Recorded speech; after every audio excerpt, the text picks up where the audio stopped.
asked to give your opinion and back it up versus just picking whatever some other guy said was the right answer.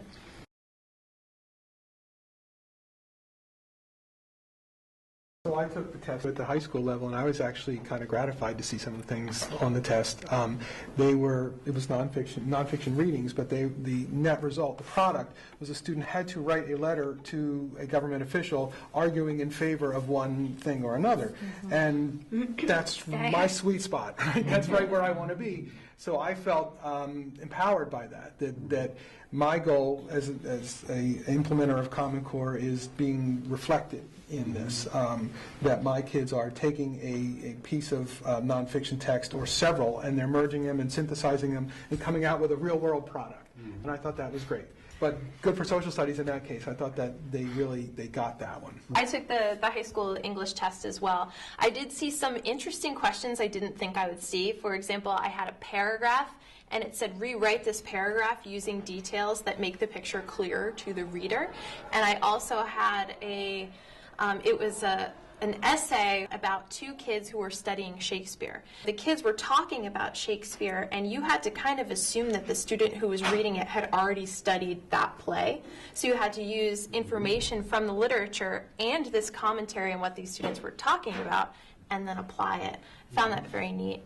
So I found it very interesting. I mean, I've always taught creative writing just within my regular curriculum, but I never thought it was something that my students would be tested on officially, and so it was kind of nice to see that in our journal writing we do practice making visions come alive and painting the whole picture of things. And I tell students, you know, if you're applying for a job, you want to make sure that you're telling the whole story of something that happened to you and those sorts of things. And I, just like Mark said, I was kind of validated when I saw that on an assessment with a really specific real-life application to it.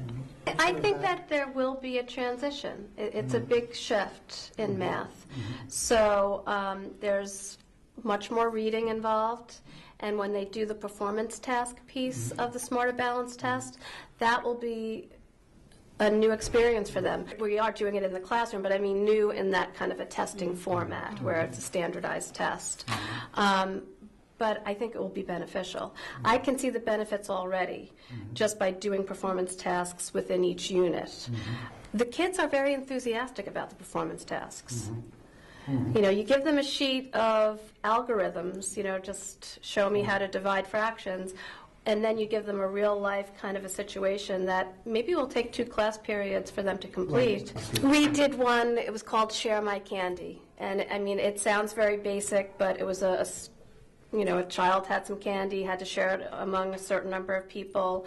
They had to divide fractions to do that, but they were drawing pictures.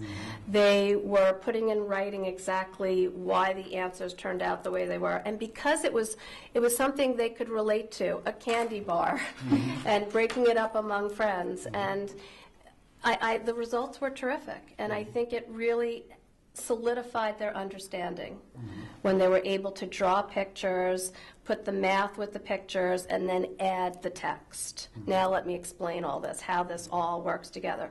Was everyone successful? No. We're working on it.